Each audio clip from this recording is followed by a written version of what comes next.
I Want to Burn This Place Down, a collection of essays by Maris Kriesman. Maris Kriesman. Okay. Let's see what the first essay is.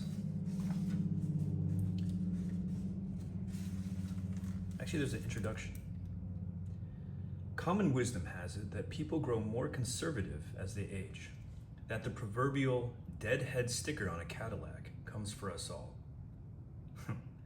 I'm the opposite, having moved further and further left with every year, growing more progressive as I, a straight, cisgender, white woman, cisgender means not trans, from a middle-class background, learn all the ways the world is rigged in my favor, even as I myself have been severely let down by the status quo.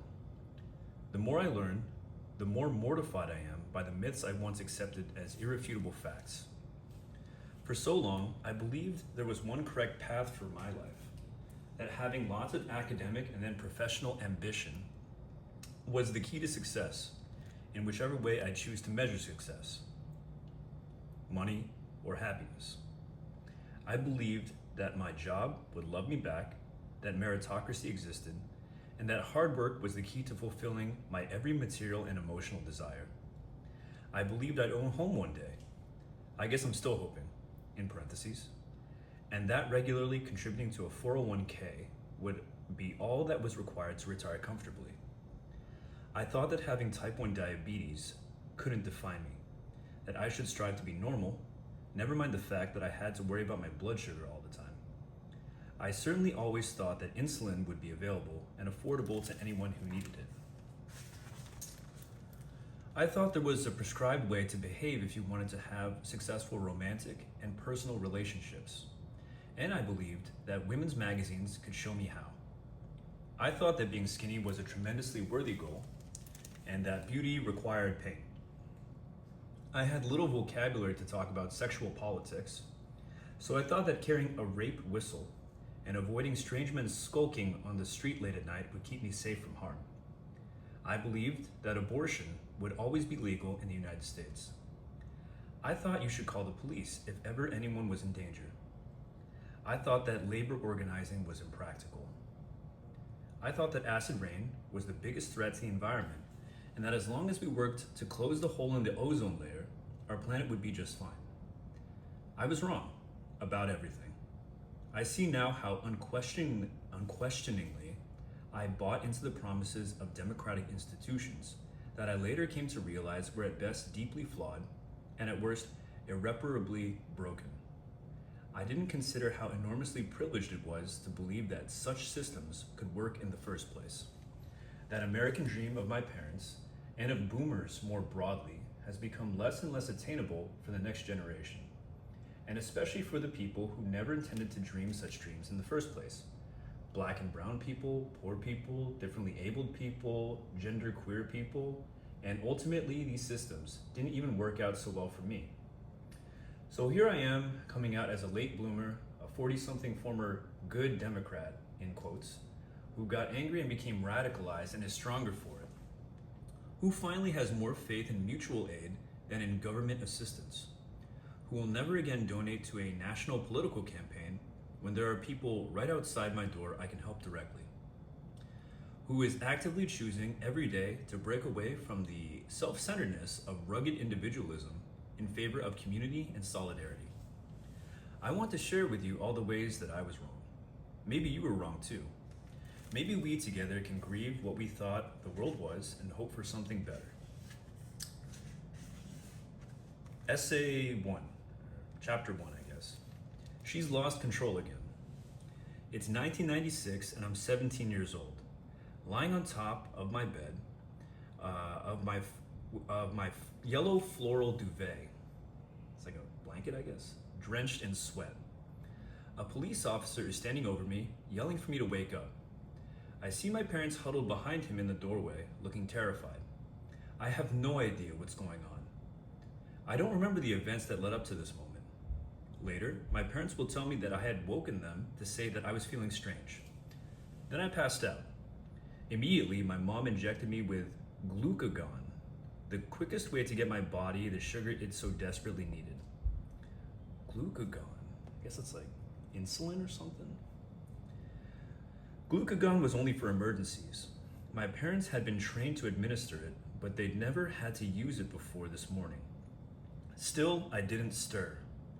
Their worst nightmare was coming true. Now, all I know is that my pillow is damp and my skin is clammy, and apparently the suburban New Jersey version of smelling salts is a cop gently slapping one's face. All you need to know is that I was safe at home when the people who love me most, with the people who love me most, and even so, I'd come as close as I ever had to never waking up again. And I was scared. We were scared. It's the summer of 2020, and I'm reclining on the futon in the office/guest room/storage closet. I've closed the door because I'm on a video call with my psychiatrist, and even though I'm not particularly concerned that my husband will overhear through the flimsy walls of our apartment, it still feels odd to process my feelings out loud while he's in the next room. I love to complain about our small apartment, but I am so lucky to be safely inside with someone who is always up for a game of Scrabble or some Seinfeld reruns. Seinfeld is like an old sitcom from like the 90s. We're actually having quite a bit of fun, which feels almost shameful during a time when so many people are suffering. Halfway through our session, my doctor asks me, on a scale of 1 to 10, what my anxiety levels have been over the last month. How to assign a number to such a thing? Usually I say it's around a 5 or 6, indicating a constant low-grade anxiety, nothing I can't handle. But today, I'd say I'm like a 7 or 8. Why do you think you're higher than usual? She asks. I don't know. I begin to twirl a strand of hair around my finger, my most notable nervous habit. The past few weeks have been as level as they can be during a global crisis. Job stress is manageable, my parents are safe and healthy in New Jersey, and my relationship with my husband is a balm. It's like a relief. Yes, the world is on fire, and I'm furious every time I look at the news or see vulnerable delivery people scurrying through the streets, making sure that those of us inside have what we need. But personally, I'm so lucky. Take away everything else that might factor into my higher than usual anxiety number, though, and what's left is my blood sugar. It's always my blood sugar.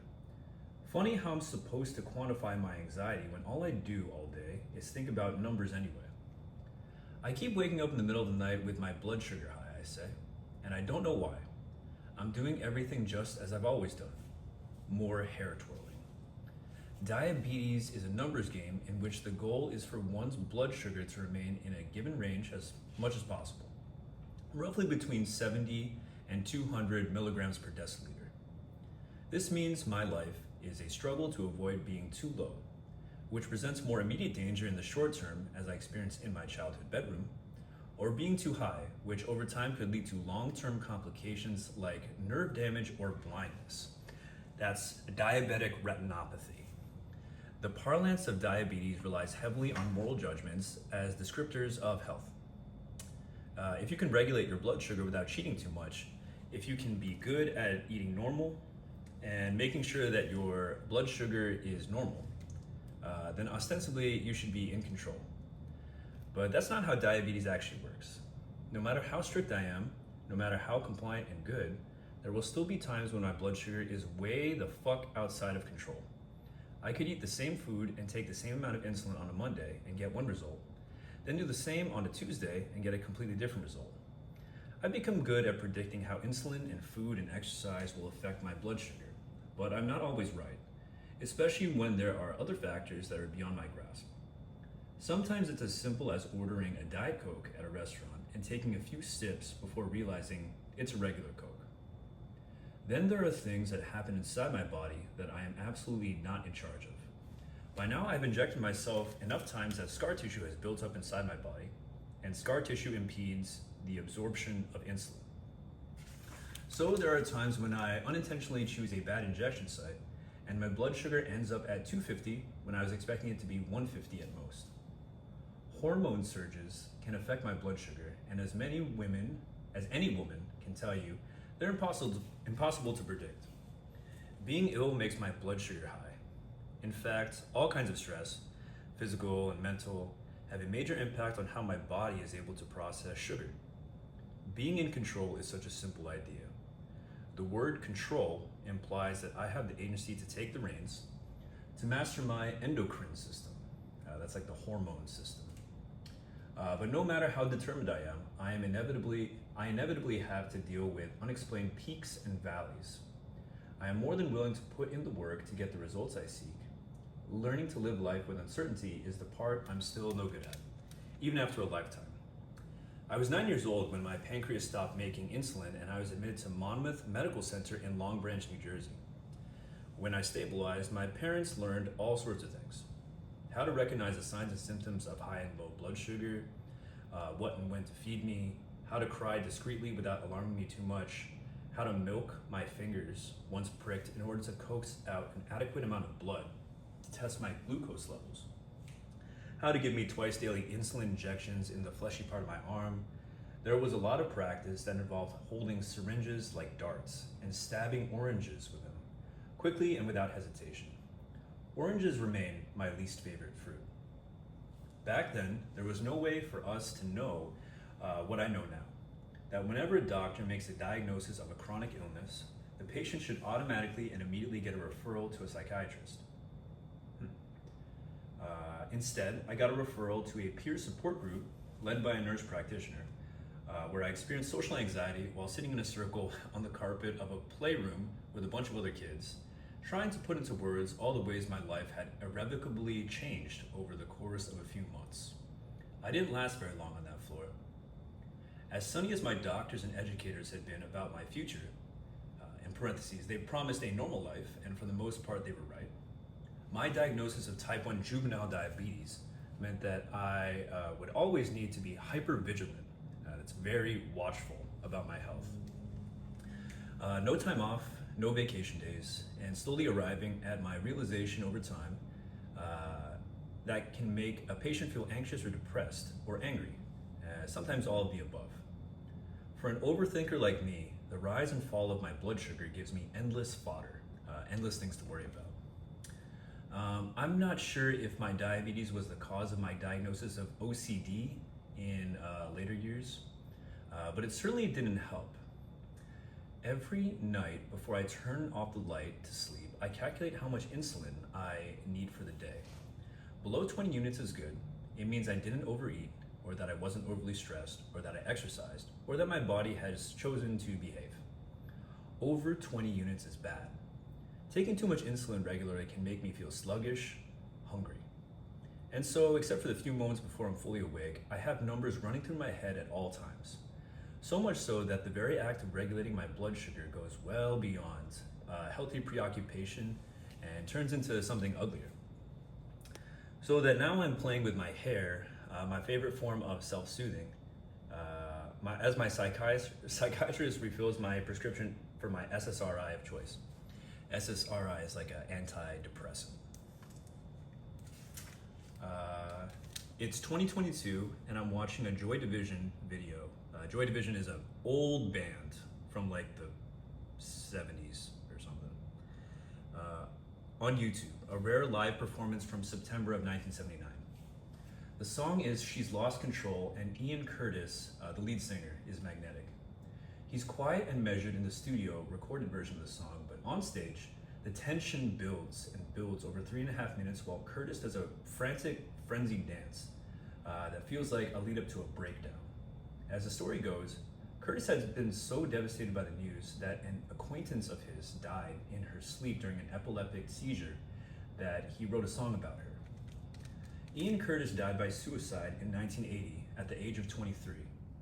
The brief and troubled life of the Joy Division frontman has been the subject of much scrutiny. The kind of mythologizing that happens when a burgeoning rock star dies too soon. In life, Ian Curtis himself was epileptic and prone to having seizures. I've read that he actually had seizures while performing on stage, but the only video I can find online is embedded in a scholarly journal called Epilepsy and Behavior that I've decided not to pay money to access. There are some things I do not need to see. Instead, I watch a clip from a film in which Ian Curtis, as played by actor Sam Riley, has a seizure on stage. It is a scary yet thrilling scene in which Curtis's convulsions feel both organic to the performance and entirely alien. The clip is from a 2007 Ian Curtis biopic called Control. The film's director, Anton Corbijn, I think, told The Guardian that it takes its title from Curtis being something of a control freak, although the one element of his life that he couldn't control was the epilepsy. I saw the film once before many years ago with a man who often made me feel out of control in a different way. It's 1988 and I'm walking harder than I've ever walked before. I've just turned 10 years old, and today my parents and I are walking in the fundraising walkathon for the Central Jersey chapter of the Juvenile Diabetes Foundation, or JDF. We're joining hundreds of other people who will walk 6 miles along the boardwalk in Asbury Park, New Jersey, up through Spring Lake and back. Asbury Park is like a beach town, so it's right on the ocean. Spring Lake is like one of the nicer beaches in New Jersey. There will be rest stops along the way, spread out every few miles, so walkers can refuel and rehydrate, and so diabetic kids like me, whose bodies are burning sugar more quickly than normal, can feast on chocolate with no judgment. We reach the first rest stop and my mom turns to me. "Ooh, look what they have," she says, holding up a Baby Ruth from a snack table that also features among its offerings bananas and apple juice and peanut butter crackers. She hands it to me and I tear it open, eating half of it more quickly than I ordinarily would, knowing that it's the rare occasion in which there is no need to savor. "They couldn't spring for a Snickers," I say, only half joking. I would say the weak B-level candy, come on, it's no Snickers, in parentheses, is only a minor disappointment, but here I am writing about it more than 30 years later. If candy is the short-term enticement or attraction, my parents and I, and so many of the people who take part in the walkathon, are also lured by the promise of a cure. People speak of a cure for AIDS and cancer as if they might be on the immediate horizon, as if some doctor somewhere will invent a special shot that all patients will be able to access and then immediately regain their health. So why not hope for the same in imagining a world without diabetes? For years, the name of the fundraising event was Walk for the Cure, but today it's called Breakthrough T1D Walk, Jersey Shore. At some point, the organization must have realized that they were overpromising. Years later, I would read Ann Patchett's State of Wonder. Hope is like walking around with a fish hook in your mouth, and suddenly just keeps pulling it and pulling it. I feel the beginnings of a Charlie horse that's like a cramp in your leg, as I shove the rest of the Baby Ruth in my fanny pack for later. I will feel the physical efforts of the day for weeks to follow, each pang of hamstring soreness making me feel accomplished, as if you could measure what I'd be willing to do for a cure by how much I'd sweat. It's like my parents and I believe in some bootstraps loving genie who will grant us a cure only if he is satisfied that we've worked hard enough for it. Bootstraps here just means you're working hard to earn something for yourself. My parents and I are nothing if not proactive. We grasp at any action that might give us some semblance of agency, and so we walk hard. The 12-mile-long slog is the easy part of the walkathon. Fundraising is the part that can make you bone tired. For weeks before the event, I gathered up my courage and rang doorbells throughout my neighborhood, delivering a speech about how the listener's spare change could make my life and the life of other diabetics so much better. My devoted, hardworking father wrote letters to friends and business associates stressing the importance of their generous donations in helping JDF to sponsor research and eventually find a cure. After the walk, I will write thank you notes to the people who donated.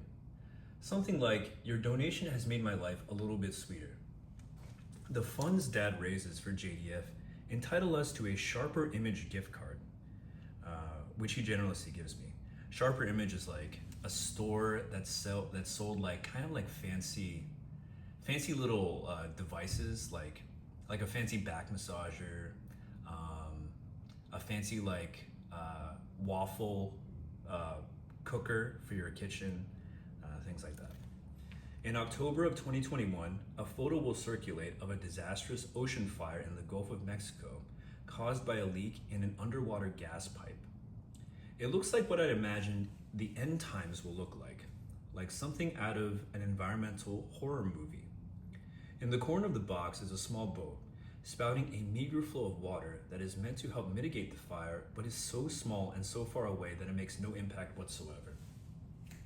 I understand the impulse of the people on the boat, the need to try, even if the solution, and hell, even the problem itself, are way beyond their grasp. It's 2021, and I'm sitting in the dining room of KYU. I don't know what that is. At 4 in the afternoon, the only time you could get a reservation. Oh, it's like a restaurant. It's our wedding anniversary, and we're newly vaccinated and on vacation for the first time in years. Josh and I think of no better way to celebrate 4 years than to gorge ourselves at our favorite restaurant, a fancy Korean barbecue place in Miami's Wynwood Arts District, where reservations are hard to get, but where meats and vegetables are plentiful. We have ordered a feast: duck breast with crisp burnt ends, Korean fried chicken with a chili butter dipping sauce that is the ideal blend of savory and spicy, roasted broccoli cooked to such perfection that even as a vegetable, it still counts as a treat. I sip my cocktail, some tequila drink recommended by our server as quote-unquote not too sweet. When she brings out the cocktail, it is an unexpected bright green color, and it tastes a little sweeter than I would have liked, but that doesn't faze me.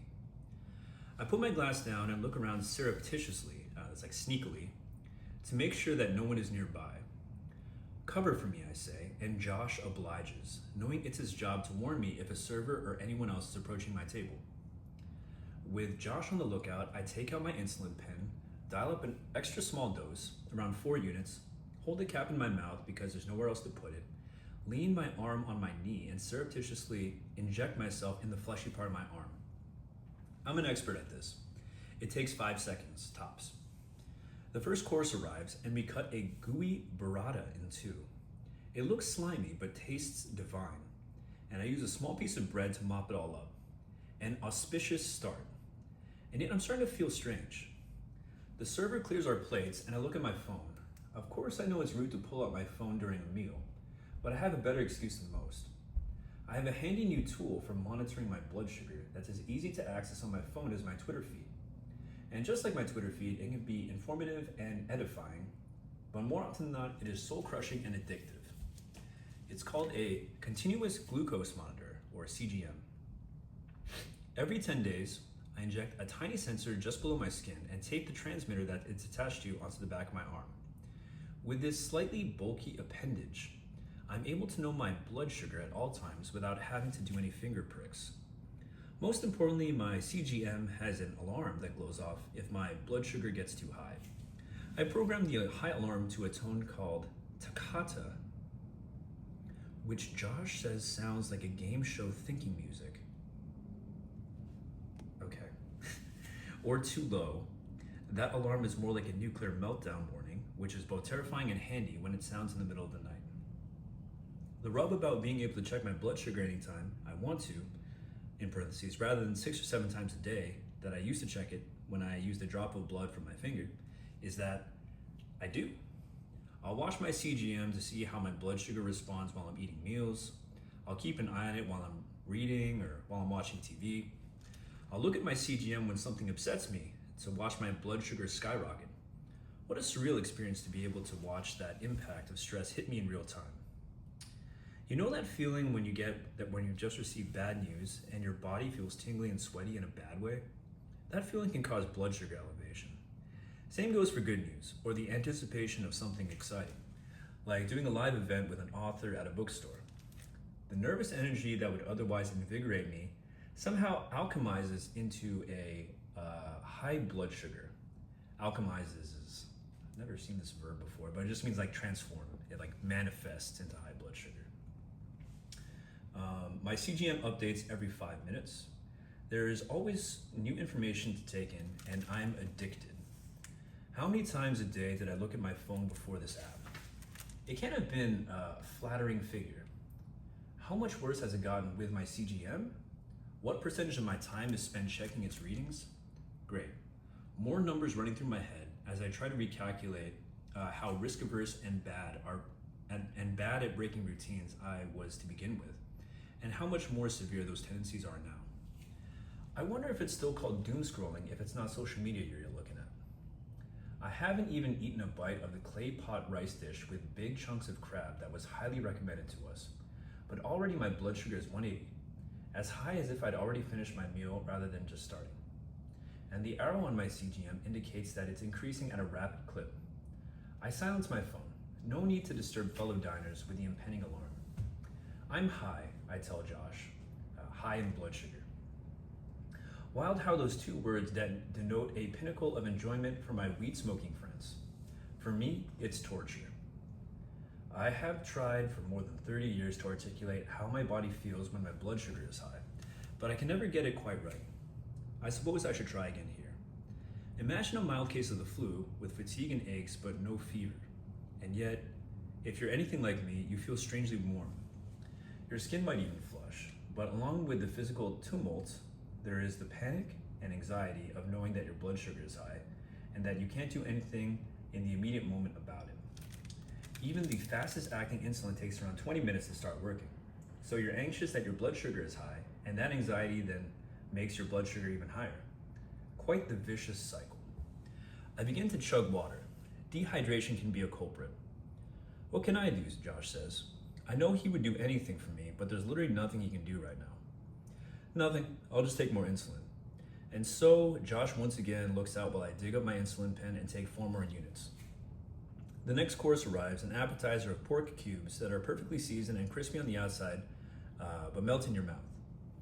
Here I am feeling uncomfortable and ashamed, but for a brief moment I forget my angst to eat rapturously. This is easier to do because of the fattiness of the pork, which should theoretically slow down the absorption of sugar in my blood. Win-win.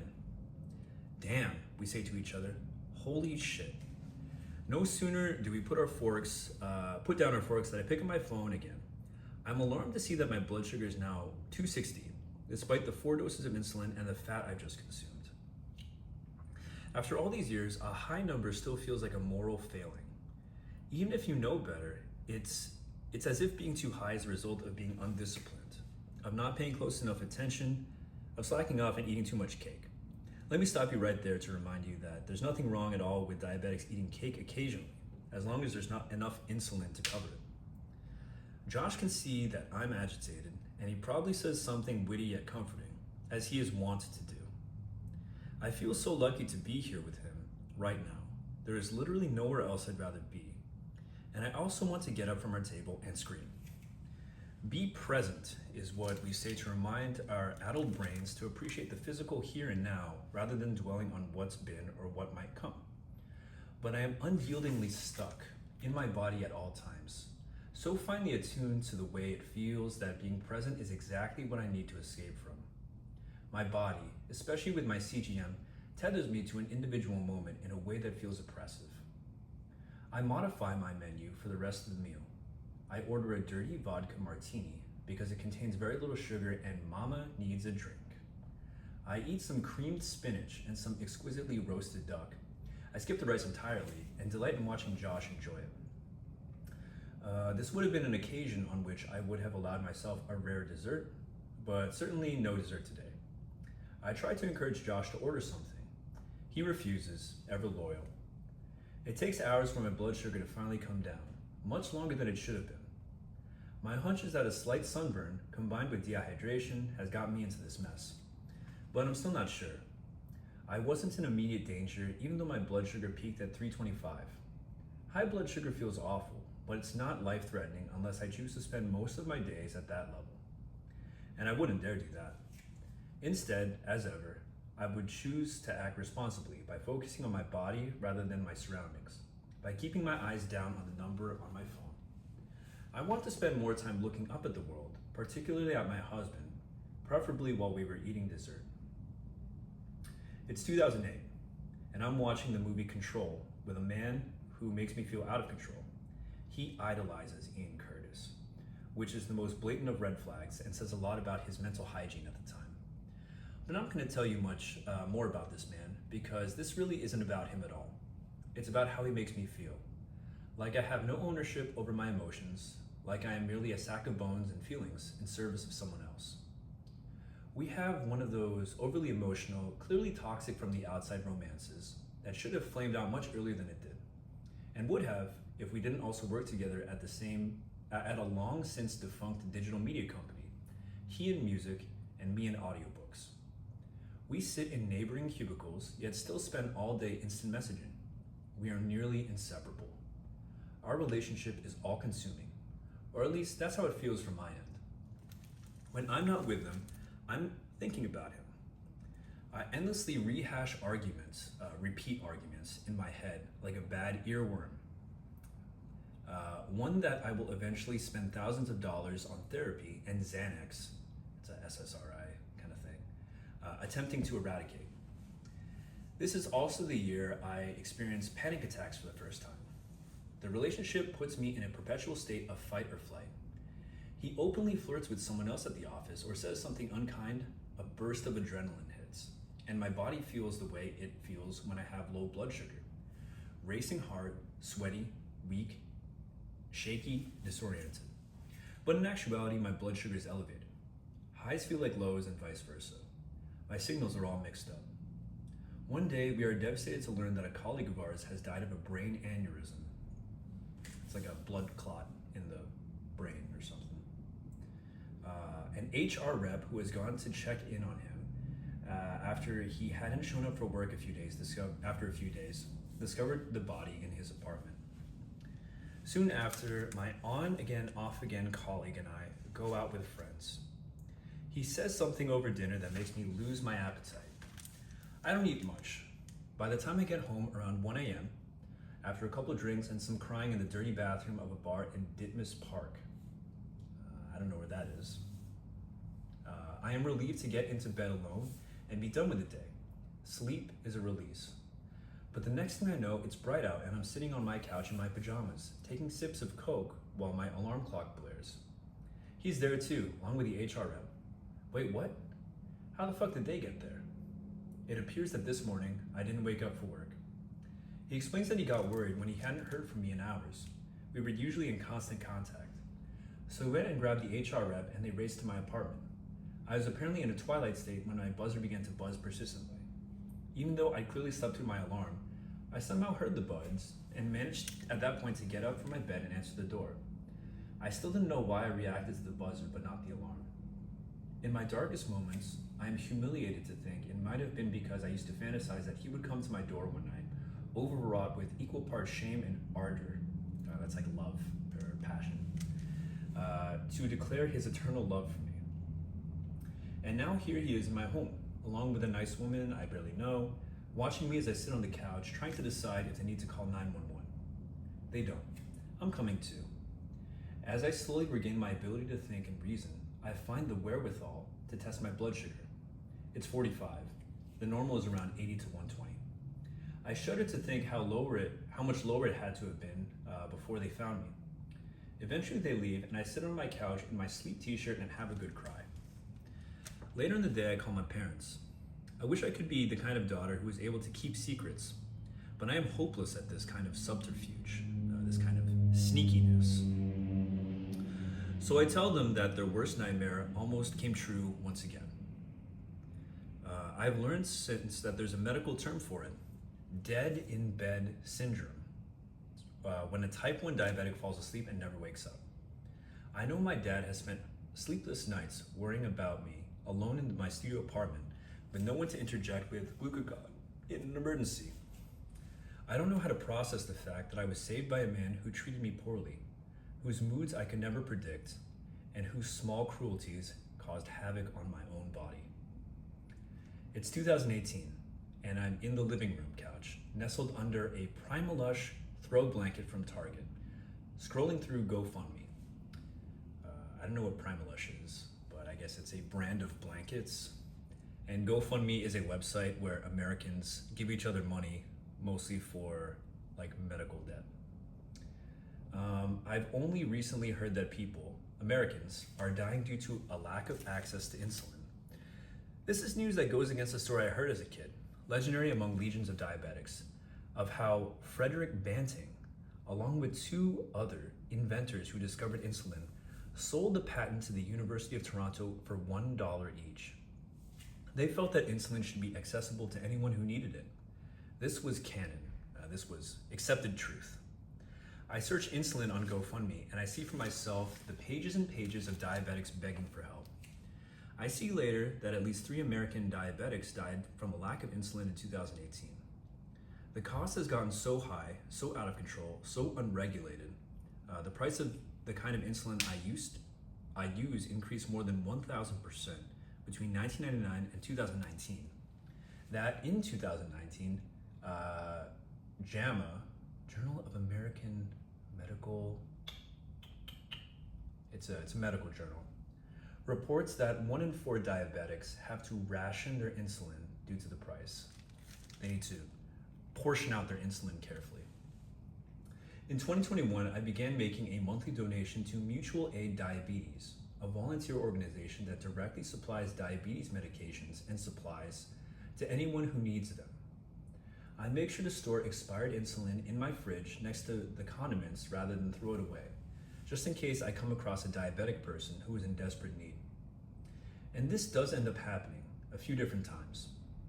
In 2024, after years of politicians from both sides of the aisle touting the cost of insulin as a failure of whatever party was in charge at the moment, but doing nothing about it, regulation finally happened, sort of. It took years of public pressure and performatively angry tweets from Congress and the White House, but finally the 3 major insulin manufacturers, Eli Lilly, Novo Nordisk, and Sanofi, agreed to cap insulin prices at $35, but only for those who have Medicare or private health insurance. In other words, the companies did not cap the price of insulin, they capped the copays. Access to insulin for Americans under 65 is still tied to employment. It is still the responsibility of the individual to secure a job with benefits that will enable them to be worthy of affordable insulin, which post-pandemic and in an age of a rising gig economy where fewer workers have access to healthcare, feels more difficult than ever. My insulin stockpile isn't going anywhere.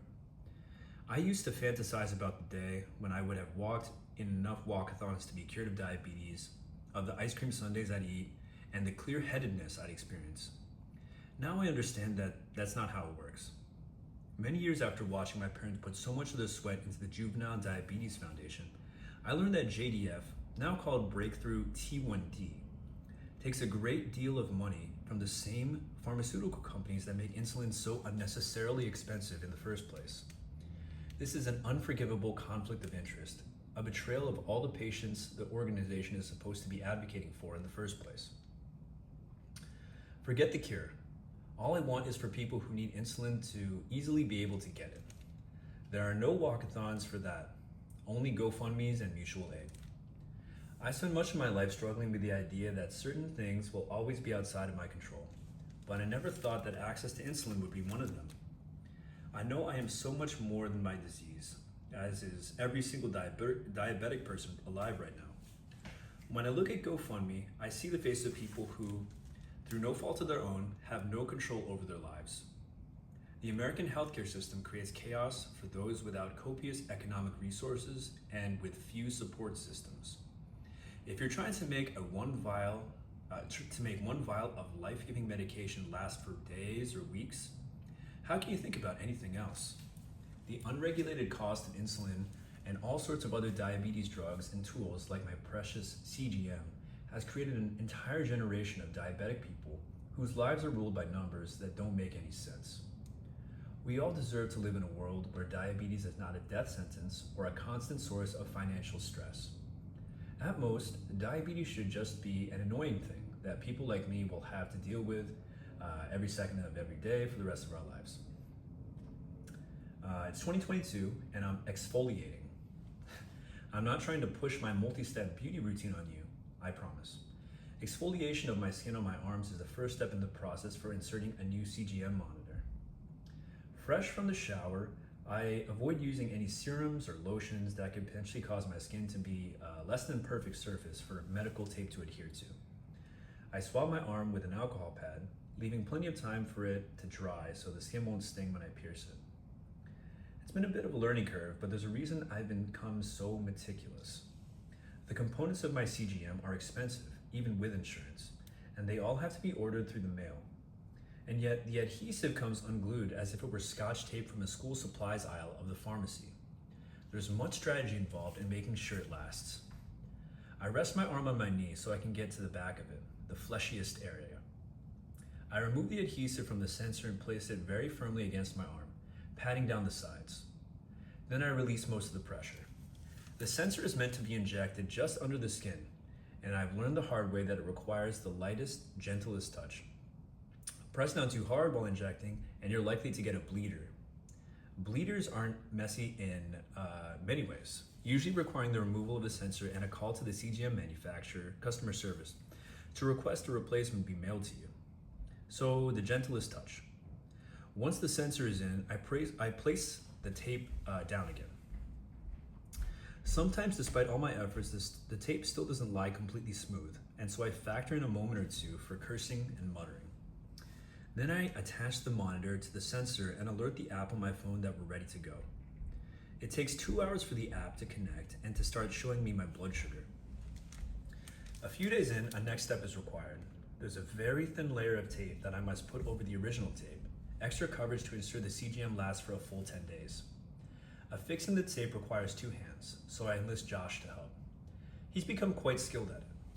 Sometimes I wonder how I would have managed to affix the tape had I never met Josh, a year or so after I finally excised the other, toxic man, from my life. The numbers still run through my head even as my life improves in so many immeasurable ways. Josh and I move in together and adopt a grumpy old dog. I find work that is at least a little fulfilling. I get on the right SSRI and feel slightly more secure in my own body. The numbers don't care that I'm making personal progress. They're unmoved by drive and determination. I could go 1,000 walkathons and it wouldn't matter. The numbers will follow me forever, no matter where I go and what I do.